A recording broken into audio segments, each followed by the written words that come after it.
Hello tout le monde, bienvenue dans cette nouvelle vidéo, je suis ravi de vous retrouver, j'espère que vous allez bien en cette saison estivale qui démarre, l'occasion de retrouver les salles obscures et de découvrir plein de films tout l'été, et justement ça tombe bien, aujourd'hui je vais revenir sur les nouveaux films de deux cinéastes à l'univers singulier, et c'est ce qu'on va voir aujourd'hui dans les films du vendredi, Incroyable mais vrai et Men.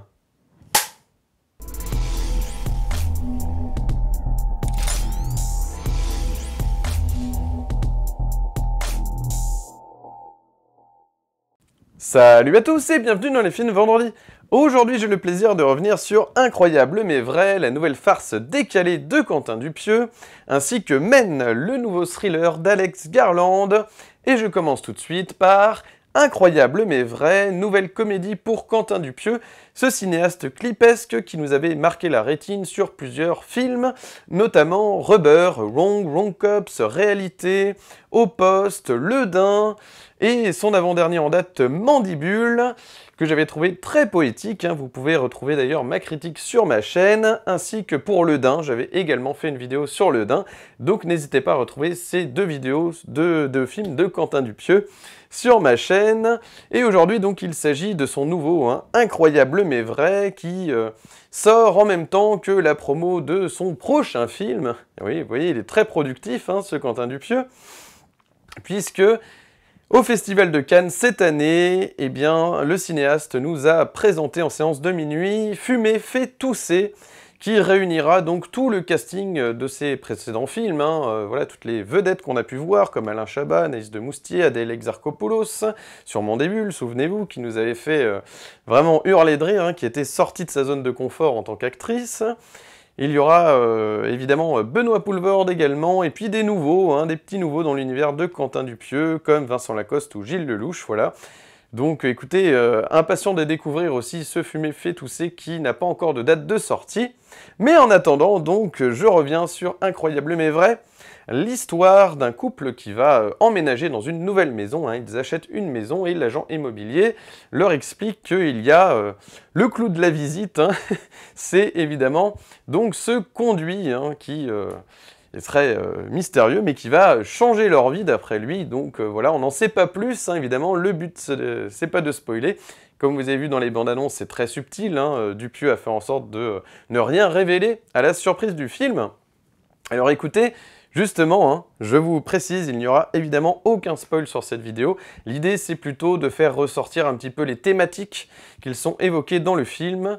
Donc notamment, ce que j'ai trouvé plutôt bien amené, c'est des sujets comme l'éternelle jeunesse, les rapports aussi de couple voilà, au niveau de la sexualité, comment plaire encore en fait à son ou sa partenaire. Donc voilà, je trouve que sur ces thématiques-là, Quentin Dupieux lance de bonnes pistes de réflexion, avec son côté disruptif en fait, dans sa manière d'appréhender les séquences de ses films et son univers très singulier. Ça permet vraiment de faire un calque sur notre société, sur nos rapports humains, sur la complexité en fait de savoir finalement les objectifs qui sont tous différents évidemment entre les hommes et les femmes dans un couple. Donc voilà, il arrive vraiment à amener ces sujets-là vraiment avec un nez rouge, donc ça, je trouve ça assez fort. Et puis tout simplement, je trouve on sent qu'il n'y a pas de prétention, d'une énorme prétention en fait, évidemment sur ce film. On est vraiment sur une farce. Enfin voilà, quand on va voir un film de Quentin Dupieux, je pense qu'on est un peu au courant de ce qu'on va voir. On est là un peu pour pour poser son cerveau, quoique ça dépend. Sur certains films comme Réalité, c'est vrai que c'était mieux de l'enclencher parce que ça vous permettait vraiment de vous de vous intéresser finalement à la chronologie en fait des séquences, un peu comme dans un film de Lynch. Mais là, c'est un peu différent parce que finalement, ce qui va compter, c'est ce qui va être montré à l'écran. C'est-à-dire qu'en fait, c'est pas tout ce qui est chronologie n'est pas en fait dans le montage du film. C'est-à-dire qu'il n'y a pas vraiment à intellectualiser quoi que ce soit pour essayer de trouver finalement, de recoller un puzzle. C'est pas un film à puzzle cette fois-ci. Évidemment, le puzzle, c'est vraiment les pistes de réflexion, comme je vous dis, autour du couple et de la sexualité notamment. Donc voilà, c'est vraiment ce qui est montré en fait. Là, c'est la différence avec encore une fois, réalité, moi qui était mon préféré, parce que justement on sortait vraiment de tout ce qu'on avait pu voir, surtout enfin, dans le cinéma français, vous voyez, où on était vraiment sur quelque chose, des modes de narration qu'on a vu 1000 fois, surtout dans la comédie, où c'est très compliqué vraiment de se renouveler, hein. Donc voilà, évidemment ça plaira pas à tout le monde, évidemment, parce que Dupieux, ça a toujours divisé. Il y en a qui vont trouver que c'est un peu, il y a une sorte de supercherie autour de Dupieux, peut-être qu'il est surestimé, etc. Moi, je ne trouve pas, parce que je trouve qu'il a toujours été très précis, en fait, dans sa mise en scène, notamment, là, dans ce nouveau film, plus que l'image, parce que l'image m'a un petit peu déçu, j'y reviendrai juste après. Mais en fait, voilà, au niveau du jeu des comédiens et des dialogues sont restitués, en fait, avec une maîtrise, une subtilité et surtout un tempo très précis. En fait, on sent que dans son scénario, en fait, hein, il accorde une grande importance au moindre ben, donc, presque des onomatopées, en fait, sont restituées avec précision, hein. Voilà, c'est quelqu'un de très précis, Dupieux, sur l'acting, évidemment, donc sur la mise en scène et le jeu des acteurs, évidemment, hein, sur comment diriger des acteurs. Vraiment, il a cette capacité, et, évidemment, à être très précis, hein, vraiment. Donc, c'est sa force, hein, clairement, sur ce nouveau long métrage, parce que, comme je vous le dis, donc, au niveau de l'image, j'étais un peu plus déçu, là. Cette fois-ci, moi qui étais vraiment subjugué, hein, par les images pastel, les couleurs vives, pastel, presque saturé, en fait, de son mandibule. Là, c'est vrai que j'ai trouvé qu'on était dans une espèce de flou permanent, hein, vraiment, sur l'image. Le point n'est pas fait, n'est pas travaillé, donc sur la mise au point, vraiment, j'ai pas compris, parce que je suis pas sûr que ce soit vraiment voulu. Alors si c'est voulu, ok, très bien, évidemment on déforme la réalité, mais parfois on est presque dans un effet, c'est pas vraiment fisheye, mais disons que par la force des choses, c'est-à-dire que comme le flou entoure l'image, et que la mise en point se fait vraiment sur le point central en fait, hein, eh bien tout autour, si vous voulez, il y a un effet de flou qui fait que voilà, vous êtes un peu dans une bulle, comme s'il y avait, je sais pas, ouais, une espèce d'enveloppe plastique autour de la caméra. Je sais pas, c'est très bizarre en fait. Je trouve l'image floue en fait. Je sais pas si c'est votre cas. Voilà, je précise, hein, j'ai 12 sur 10 des deux yeux. C'est pas le problème. Non, vraiment, je trouve qu'il y a des effets de flou. Alors, on les retrouvait dans la bande-annonce, mais je me suis dit, bon, est-ce que ça va se retrouver voilà, en salle? Et vraiment, voilà, c'est vraiment ce qui m'a marqué au niveau de l'image. C'est un petit peu dommage. Voilà, c'est pas toujours clair. Alors, je pense qu'effectivement, quand une personne parle, évidemment, quand un acteur en fait prend le lead en fait sur l'acting, lui est plutôt bien mis au point en fait. Mais c'est pas toujours le cas déjà. Et on sent que voilà, je pense pas que ce soit vraiment volontaire en fait. Je pense qu'il a eu des galères sur le tournage au niveau de l'image. C'est vrai qu'en plus, Quentin Dupieux enchaîne les casquettes, hein, sur les tournages, puisqu'il s'occupe évidemment de la direction photo, de la mise en scène, du scénario, et je dois oublier une fonction du montage, voilà, enfin vous voyez, donc il s'occupe vraiment au moins 70% du film, voire 80%, hein, ouais, 80% en fait de la technique est assurée par Quentin Dupieux. Alors on a une musique aussi, donc là c'est un nouveau compositeur, John Santo de mémoire, je me souviens du générique, voilà, qui nous propose une musique un peu à la Vladimir Cosma, vous voyez, ou Raymond Lefebvre, sur la soupe aux choux. Non mais vraiment, il y a un côté soupe aux choux, je trouve, dans la musique du film, mais je trouve que ça fonctionne plutôt bien, parce que comme il y a un univers disruptif, où vraiment on essaye de déformer la réalité pour mieux la faire apparaître, je trouve que cette musique fonctionne plutôt bien. Ce côté un peu flûte, digitalisé, un peu, vous voyez, en mode synthé, de la flûte, voilà, qu'on peut trouver en fait, des sons de flûte qu'on peut retrouver sur des synthétiseurs, en fait, voilà. Donc je trouve que ouais, ça fonctionne plutôt bien, parce qu'il y a un côté très BD, en fait, hein, toujours dans ces films, et ça, c'est vrai que ça marche plutôt bien. Donc voilà, comme je vous le dis, hein, les rapports de couple, des blagues autour de la sexualité, autour voilà, même aussi du milieu du travail, vous verrez. C'est assez drôle les rapports en fait entre Alain Chabat et son patron, hein, qui est interprété par Benoît Magimel, vous verrez. Donc c'est ça, on est à la fois, le film alterne des séquences en fait avec Alain Chabat qui se retrouve avec son patron, et donc les moments où il est avec Léa Drucker, donc sa partenaire, donc, hein, son couple, hein. Donc voilà, on a vraiment les deux côtés. Puis on a une troisième, en parallèle, on a encore autre chose, c'est évidemment le rapport avec les femmes en fait de Benoît Magimel, notamment donc dans un premier temps avec Anaïs de Moustier, et vous verrez comment va évoluer donc ce couple, hein, puisqu'en fait on a deux couples qui se rencontrent, et puis il va arriver des choses assez mystérieuses, mystiques, voilà. Donc, si vous aimez des films un peu, je dirais, à la Un jour sans fin d'Harold Ramis, vous voyez, avec Bill Murray par exemple, ce genre de film un peu où, en fait, on est dans une comédie à la frontière, à la limite avec le fantastique, vous voyez. Enfin, il y a du fantastique, bien entendu, mais ce que je veux dire, c'est qu'on est quand même, on reste quand même dans quelque chose d'assez réaliste, mais avec une petite... un petit décalage, un petit élément mystérieux et fantastique pour, voilà, pour apporter une nouvelle dimension et avoir des pistes de réflexion sur la vie, etc. Donc voilà, je trouve que vraiment c'est réussi. Alors, quand même, je reste sur ma fin, sur la conclusion. Je trouve que vraiment il n'a pas réussi à terminer son film. Ce qui est quand même assez dommage parce que tout son scénario quand même se tient plutôt bien. Donc évidemment, il faut se baser sur son univers, hein, sur sa proposition, hein, bien entendu. Sur la proposition de Dupieux, je trouve qu'il tient son sujet tout du long. Malheureusement, il n'a pas réussi à apporter de conclusion, je trouve. C'était un peu le même souci sur Au Poste d'ailleurs, où la conclusion sortait un peu d'un chapeau comme ça pour terminer le film, et puis finalement était un peu décevante. Non, la différence avec Au Poste, c'est qu'il y avait une conclusion. Voilà, on pouvait la discuter, mais il y en avait une. Là, je trouve qu'il n'y en a... Enfin, franchement, ouais, il n'y en a pas, en fait. Enfin, ouais, il y a presque une absence de conclusion, en fait, à son propos, à son concept, en fait, voilà, hein, qu'il propose tout du long du film. Donc voilà, c'est mon petit hic, perso, bon. Cela dit, on passe quand même un bon moment, il y a quelques répliques qui font mouche, sans mauvais jeu de mots avec Mandibule, voilà. Mais non, voilà, je trouve qu'on se prête au jeu, ça fonctionne plutôt bien, ouais, vraiment. Alors il y a toute une partie, je précise quand même, ça va être le dernier point vraiment sur ce film. Voilà, il n'y a pas forcément plus à en dire en réalité, hein. C'est une gentille comédie, une petite farce, voilà, comme on a l'habitude de voir à Quentin Dupieux, hein. C'est vrai que comme il est très productif, il y en a un peu un sur les deux qui est meilleur que l'autre, hein. C'est pas toujours non plus au niveau de la qualité et de l'impact que ça. En fait, ces films, il y a toujours un sur les deux qui sort, hein, qui est meilleur que l'autre, mais il est très productif actuellement, donc toutes ces idées en fait jaillissent et ça en fait des films actuellement. Donc, mais pourquoi pas, hein.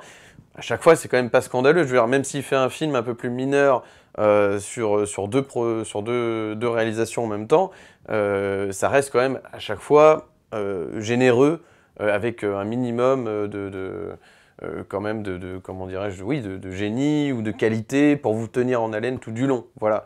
Donc, moi, je trouve que ça fonctionne plutôt bien. Alors, comme je vous le dis, il y a un moment donné où je trouve qu'il se repose beaucoup sur la musique, hein. Il y a un intermède musical très très long où vous allez ne plus avoir de dialogue du tout. Alors, les séquences fonctionnent très bien, il n'y a pas de souci. Mais c'est comme s'il accélérait tout un tas de choses qu'il aurait pu développer dans le film, et finalement il en fait une sorte de condensé, clipesque. Mais en même temps, je trouve que ça fonctionne bien, parce que c'est quand même quelqu'un qui vient de l'univers de la musique, de l'image, avec Mister Oiseau notamment, hein, sur Flatbeat, notamment avec cette petite peluche jaune là.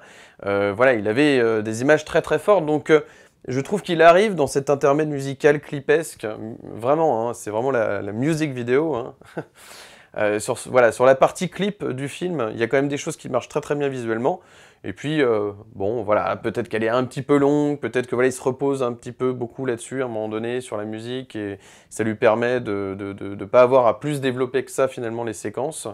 Mais bon, elle est un petit peu salutaire, parce que il y a un côté où, hors du temps un petit peu justement, qui permet un petit peu de faire un petit break sur la narration et de se laisser aller à des images très loufoques. Donc pourquoi pas, il y a des choses qui vont être très marquantes justement pendant cet intermède.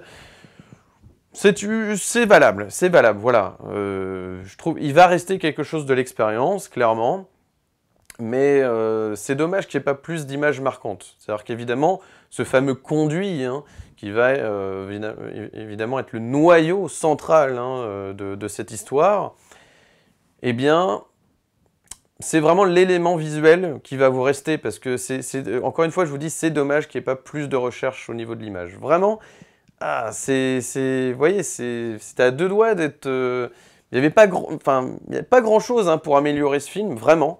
On n'est pas loin d'avoir quand même une très très belle œuvre, mais je vous le dis, voilà, petit écueil entre la conclusion, l'image, surtout ces effets de flou, franchement, au bout d'un moment, c'est un peu agaçant, parce que c'est lui qui a une certaine rigueur en plus, enfin c'est ça en fait, il a vraiment une rigueur en fait sur ses tournages, sur sa réa, sur son montage, etc.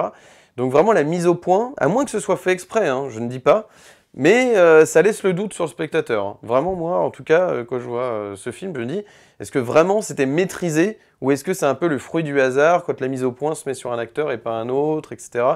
Est-ce que c'est vraiment voulu? Et voilà, mais vu qu'il y a le doute, c'est là que je me dis que ça aurait pu être un peu plus clair, voilà, hein, sur sa manière de mettre le point, hein, vraiment, de mettre le point sur des éléments de l'image, vraiment. Sinon, voilà, il est toujours aussi inspiré, il a toujours... voilà, on sent qu'il a toujours des choses à raconter, on sent qu'il est très inspiré actuellement. Je pense que son prochain film, donc Fumer fait tousser, hein, qui va réunir donc tout le casting de ses précédents films, et agrémenter d'autres acteurs, comme je vous le disais, eh bien, je pense que, oui, il faut lui donner sa chance. Alors, j'avais eu la chance de voir justement un extrait, c'était plutôt rassurant. À voir, évidemment, hein, sur la durée. Mais en tout cas, le peu que j'ai vu, voilà, en extrait hein, exclusif, m'a quand même mis l'eau à la bouche. Hein, donc voilà, en tout cas, c'est pas difficile avec Quentin Dupieux, hein, moi qui ai aimé beaucoup de ses films. Hein. Notamment Le Daim, donc Mandibule dans les derniers, et surtout Réalité, hein, et Rubber. Voilà, moi c'est surtout ça que je retiens hein, de Quentin Dupieux personnellement. N'hésitez pas à me dire en commentaire quels sont vos films préférés de Quentin Dupieux. Si vous n'adhérez pas du tout en fait à son délire, à ses concepts, bon voilà, est-ce que vous trouvez que c'est un petit peu fumé ou pas, n'hésitez pas à me dire en commentaire. Et puis voilà, écoutez, justement l'idée c'était pas de spoiler aujourd'hui, mais c'était vraiment de vous expliquer en fait pourquoi j'aime Quentin Dupieux aussi, parce qu'évidemment ça va diviser. Mais si vous aimez encore une fois hein, des films comme Un jour sans fin d'Harold Ramis avec Bill Murray, vous aimerez ce film, je pense, voilà. Et puis écoutez, je pense que c'est aussi valable comme comédie, vous savez, où il y a toujours des couples comme ça qui se mènent la vie dure, voilà, qui pètent des plombs, etc. Si c'est le genre de truc en fait qui vous excite au cinéma, je pense que vous aurez des bonnes séquences. Voilà, encore une fois, je vous dis, il y a quelques répliques qui vous resteront en tête. Voilà, donc écoutez, j'espère que vous apprécierez l'attraction du Pieux, la nouvelle attraction. Écoutez, en tout cas, n'hésitez pas, ça vaut quand même le coup de payer sa place et de passer un bon moment. Donc, Incroyable mais vrai de Quentin Dupieux, n'hésitez pas à le découvrir en salle. Je passe maintenant au second film du jour, et il s'agit de Men, le nouveau thriller d'Alex Garland. Ce cinéaste britannique que vous connaissez sans doute pour Ex Machina, sorti en 2015 avec Alicia Vikander dans le rôle d'un cyborg. Il y avait également Oscar Isaac. Et il avait également réalisé Annihilation avec Nathalie Portman, un film disponible sur Netflix qui m'avait un petit peu plus déçu. Hein. J'étais vraiment intrigué et fasciné par Ex Machina. En tout cas, il m'avait plu, voilà, il m'a laissé une trace assez forte, ce Ex Machina. Donc voilà, j'avais envie de redonner la chance à Alex Garland, notamment avec cette bande-annonce hein, pour Men, qui a été vraiment captivante. Hein. J'avais le sang glacé à la vision, vraiment dans le cinéma de cette bande-annonce, où on voyait donc une femme qui qui se retrouvait face à un tunnel hein, en pleine forêt, et il y avait cet homme qui la traquait comme ça, donc c'était hyper flippant, et il y avait cet écho dans la voix comme ça, qui donnait un effet sonore très flippant, donc je me suis dit, waouh, il y a vraiment une idée de mise en scène, il y a quelque chose, il y a moyen que le film soit quand même intéressant, voilà, je voulais ressentir des émotions de peur. Voilà, vraiment, j'étais sûr que ça ferait le job, vraiment, et que le film serait efficace. En tout cas, voilà, c'est ce que j'espérais. Un film produit par A24, qui est connu pour avoir produit des films d'Ari Aster, donc Hérédité, Midsommar. Voilà, vous connaissez Ari Aster, j'imagine, sinon je vous renvoie à sa filmographie. Il va sortir son 3e long métrage très bientôt, je suis très excité, hein, vraiment. Donc c'est nouveau maître un peu de l'horreur d'aujourd'hui. voilà, qui sont produits par cette société de production A24, donc qui compte maintenant Alex Garland. Je trouvais que voilà, il y avait moyen qu'Alex Garland puisse vraiment faire un film horrifique avec cette production. Je trouve que l'univers A24, en fait, je trouve que ça pouvait vraiment matcher avec Alex Garland, donc j'étais très curieux. D'autant qu'Alex Garland, donc voilà, hein, pour la petite histoire, est romancier à la base. Hein. Il est à l'origine en fait de l'adaptation donc de La Plage, hein, La Plage donc qu'il avait écrit. Donc réalisé par Danny Boyle, avec Leonardo DiCaprio, souvenez-vous. Moi, j'étais pas un grand fan hein, de ce film, hein. Il est sorti en 2000, si je ne m'abuse. J'étais pas un grand fan du film.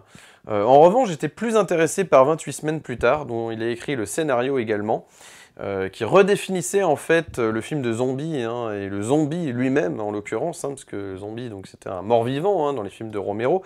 Là, c'était différent parce que c'était une personne vivante mais infectée, hein, ce sont des infectés. Donc oui, voilà, il avait laissé cette petite trace, et puis après, vraiment, hein, c'est Ex Machina, moi, qui m'a mis le pied à l'étrier. J'ai découvert vraiment Alex Garland avec son premier long métrage, qui était, ouais, plutôt intéressant, ce rapport vraiment à la machine, vraiment entre l'homme et la femme robot, en fait, vraiment, c'était très bien vu. Cette complicité, cette manipulation aussi du robot face à l'humain, de l'humain face à la machine. Donc ouais, il y avait quelque chose d'intéressant, vraiment, hein, il m'avait laissé vraiment une trace en mémoire comme ça. J'avais retenu quelques séquences assez marquantes et j'avais trouvé les acteurs vraiment crédibles. Donc c'était Alicia Vikander et Oscar Isaac notamment. Donc voilà, vraiment ça fonctionnait plutôt bien. Donc écoutez, après la déception Annihilation, j'avais quand même envie, avec cette bande-annonce très très forte, de découvrir ce nouveau film. Donc l'histoire d'une jeune femme, la trentaine je dirais, incarnée par Jessie Buckley, donc cette actrice irlandaise, hein, que, voilà, rien que pour elle, le film vaut le coup de, de se déplacer. C'est pour vous dire que vous appréciez le film ou pas, vous découvrez une actrice. Hein, clairement, je vous le dis d'emblée.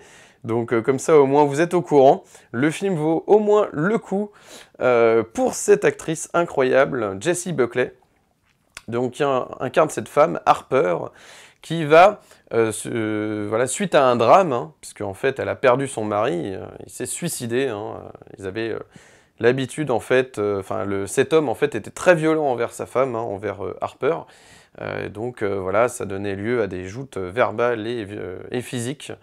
Voilà, donc une situation qui a fait que l'homme, eh bien, s'est défenestré, hein, carrément.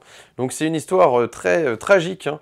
Donc cette femme, en fait, pour se reconstruire suite à la perte eh bien, de son mari, va débarquer dans une maison, voilà, en pleine campagne anglaise, dans une bourgade, voilà. Elle va être accueillie par un homme incarné par Rory Kinnear, qui est célèbre, eh bien, écoutez, pour son rôle de Tanner hein, dans la saga James Bond avec Daniel Craig, qui donc va l'accueillir. Et puis cette femme va essayer eh bien, de profiter un peu de ces quelques jours eh bien, pour se ressourcer hein, en pleine nature. Elle est entourée de nature, comme ça, de végétation. C'est vraiment, il y a un vrai travail là-dessus, hein, d'images en macro, comme ça, sur des éléments de la nature. Alex Garland a apporté un soin justement là-dessus. Et puis donc, cette Harper va avoir comme seul interlocuteur eh bien, une amie hein, en FaceTime, ou en tout cas en vidéo, vous voyez, avec son téléphone. C'est vraiment la seule personne qu'elle va pouvoir contacter.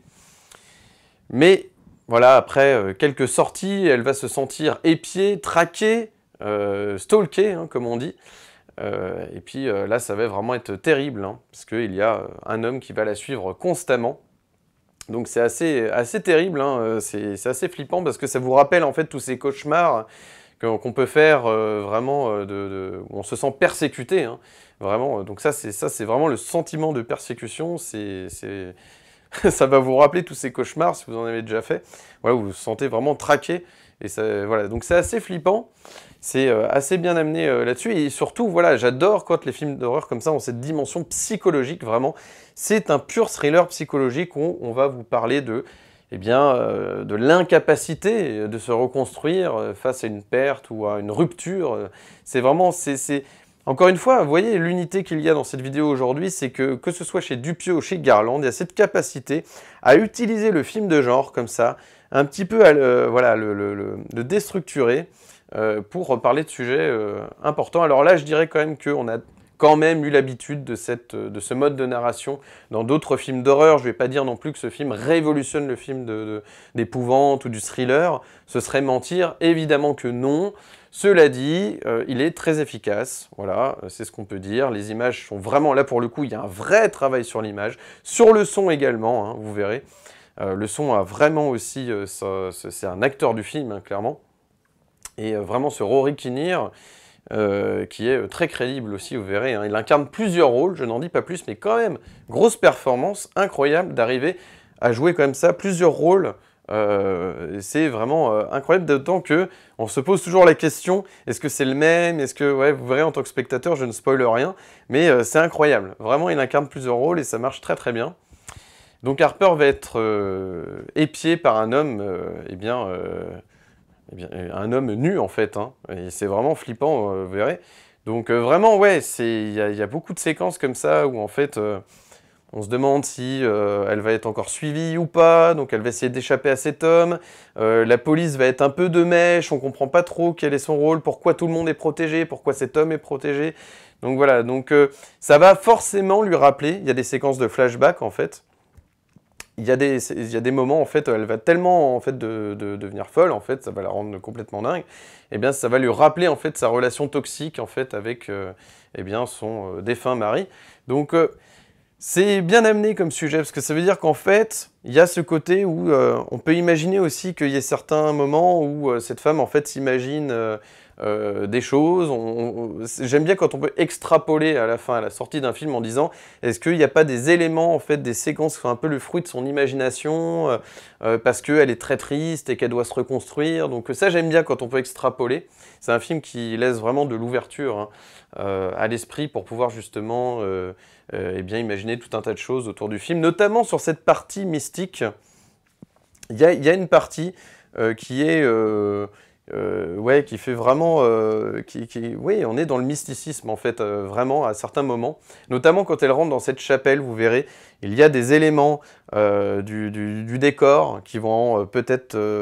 on peut là aussi imaginer qu'il y a une sorte de complot, si on veut, en tout cas d'éléments mythologiques presque, en fait, qui auraient un rapport avec ce lieu, vous voyez, une sorte de légende qui entourerait, en fait, cette ville, cette bourgade, ce village, et qui aurait toute une histoire, parce qu'il y a un homme, vous verrez, il y a un individu qui a des sortes de plantes sur lui, et donc du coup, son visage rappelle ce qu'on peut voir sur certains éléments du décor, encore une fois, notamment sur cette chapelle. Donc voilà, on peut vraiment creuser et voir des petits éléments du décor et de certains personnages, où on peut se dire, est-ce qu'il n'y a pas un côté divin, vous voyez, une sorte de divinité qui serait un peu mystique et tout.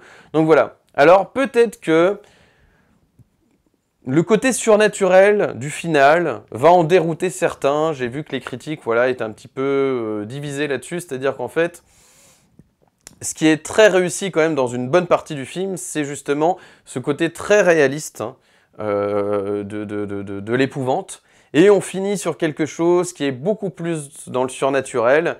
Et donc ça vient un peu anéantir, voilà, il y a deux écoles. Hein. Il y a ceux qui trouvent que ça vient anéantir en fait tout ce qui a été très professionnel et très singulier en fait dans une bonne partie du film et qu'on retournerait dans la facilité sur le final.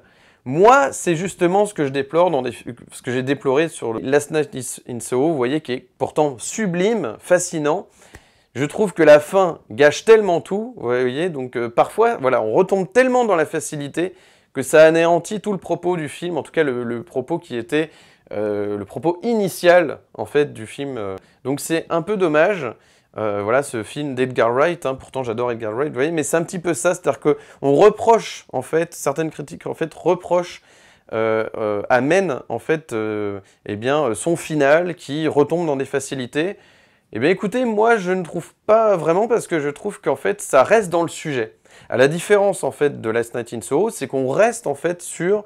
on tient son sujet. En fait, au moins Alex Garland tient son sujet tout du long. Voilà, c'est-à-dire le rapport homme-femme, voilà, le côté toxique des relations. Ce sujet est traité, voilà. Et vraiment, alors c'est très pessimiste, hein, bien sûr, on pourrait être beaucoup plus optimiste sur le final, mais on sent que voilà, cette femme finalement va toujours être méfiante envers les hommes parce qu'elle a eu cette déception. Et donc, ce sera toujours difficile pour elle, en fait. C'est presque ce côté cercle vicieux où elle pourra jamais redonner sa chance, finalement, à un autre homme parce qu'on sent bien que elle retrouve, en fait, avec son nouveau contact sur place, eh bien, les peurs, en fait. Il y a des automatismes, en fait, de peur qui sont là. Et donc, c'est ça qui est fascinant. Et la séquence du tunnel, notamment, hein, là, pour le coup, je spoile pas, c'est dans la bande-annonce. Voilà, vous verrez, elle est dans son intégralité. Elle est aussi très fascinante. Hein. Voilà, il y a des séquences marquantes. D'ailleurs, ça m'intéresserait vraiment hein, d'avoir votre avis, si vous l'avez vu, en commentaire, notamment sur ce final, qui va diviser, je le rappelle, voilà, qui va diviser forcément les spectateurs, ça c'est sûr. Je trouve qu'Alex Garland se fait une place, tout doucement, mais sûrement, dans les thrillers psychologiques. Donc vraiment, pour moi, oui, c'est une réussite. Et encore une fois, voilà, je le répète, Jessie Buckley, découverte d'une actrice incroyable, elle est fascinante, d'une justesse incroyable, vraiment, vraiment incroyable. J'ai été fasciné par cette actrice, hein. Son naturel, sa précision aussi dans le jeu, mais avec vraiment ce côté très naturel, hein. On sent qu'elle elle est elle-même, elle en fait pas des caisses, je trouve qu'elle est vraiment très très juste. Ouais, je suis séduit vraiment par la prestation, par le jeu d'actrice en fait de Jessie Buckley.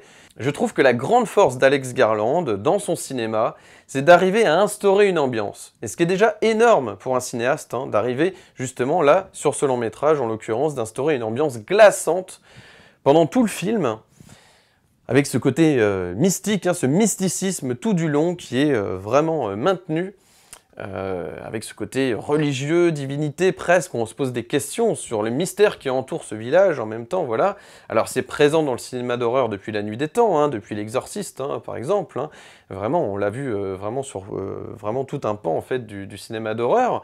Et par contre, voilà, certains diront, ça c'est le petit hic que j'ai quand même, c'est qu'évidemment on peut pas s'empêcher, il y a quand même, comme dans tout bon film d'horreur qui se respecte, des moments où on est obligé d'insérer ces fameux jumpscares, voilà, bon écoutez, certains diront que c'est la facilité, mais quand même, voilà, je pense pas que ce soit forcément réservé aux slashers ou ce genre de film, vous voyez, à partir du moment où une personne est épiée, hein, une victime est épiée par un criminel, hein, que ce soit un tueur ou autre, eh bien forcément, on va avoir envie, c'est des éléments de mise en scène qui sont toujours efficaces pour le spectateur, mais ils ne sont pas utilisés à outrance, voilà. Vous aurez vraiment un ou deux petits jumpscares, bien utilisés, mais à des moments cruciaux, voilà, mais il n'y a pas de surenchère. Voilà, c'est ça que je tiens à préciser. Donc voilà, pour moi, c'est quand même un grand oui. Alex Garland a une patte, voilà. Il met, eh bien, écoutez, sa pierre à l'édifice dans le cinéma d'horreur. C'est pas révolutionnaire, on a déjà vu ça, mais il tient son sujet. C'est-à-dire que si, dans la forme, c'est pas nouveau, eh bien écoutez, le sujet, au moins, il aborde un sujet, de la relation du couple, en fait, via le cinéma de genre. Et ça, c'est très bien, c'est très fort, c'est ce qui fait que le cinéma de genre est passionnant aussi, c'est quand il dépasse son étiquette de cinéma de genre pour accéder à des vrais sujets de société.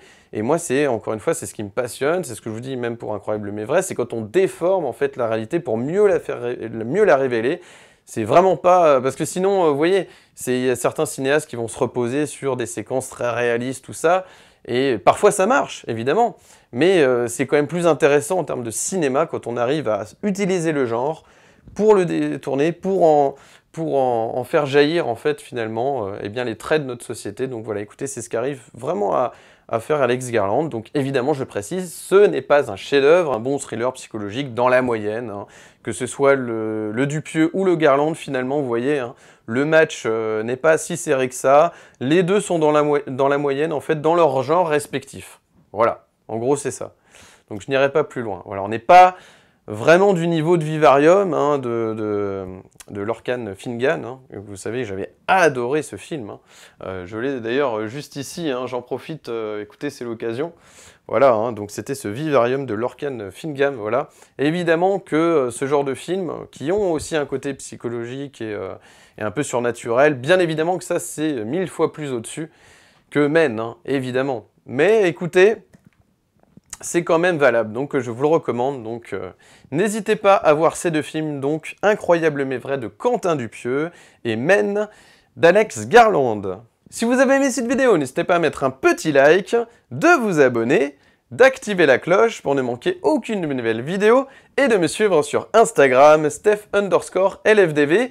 N'hésitez pas à m'ajouter sur Instagram afin d'être tenu informé des prochaines vidéos sur la chaîne et tout simplement pour accéder à mon contenu. J'en profite pour les nouveaux arrivants. Eh bien écoutez, pour vous rappeler que le meilleur moyen de soutenir cette chaîne, c'est par un abonnement. Donc un petit clic suffit pour soutenir cette chaîne, donc n'hésitez pas. Et vous pouvez également m'écrire un petit commentaire sous cette vidéo afin de continuer le débat sur les films que je présente. N'hésitez pas à émettre votre propre point de vue. Voilà, on n'est pas obligé d'être d'accord, justement, c'est ça qui est intéressant sur cette chaîne. Le but, c'est vraiment de débattre. Donc voilà, du moment que c'est argumenté, je trouve que voilà, tout le monde participe en fait à la critique des films qui sortent. Donc c'est toujours un vrai plaisir de vous lire, donc n'hésitez pas. Et en ce mois de juin 2022, justement, il y a beaucoup de films. On va être occupés tout l'été ensemble, donc vraiment voilà, ça va être un pur plaisir. Donc il ne me reste plus qu'à vous souhaiter un excellent vendredi, un excellent week-end, et d'ici la prochaine vidéo, comme toujours, n'oubliez pas, prenez les films pour ce qu'ils sont. Allez, ciao!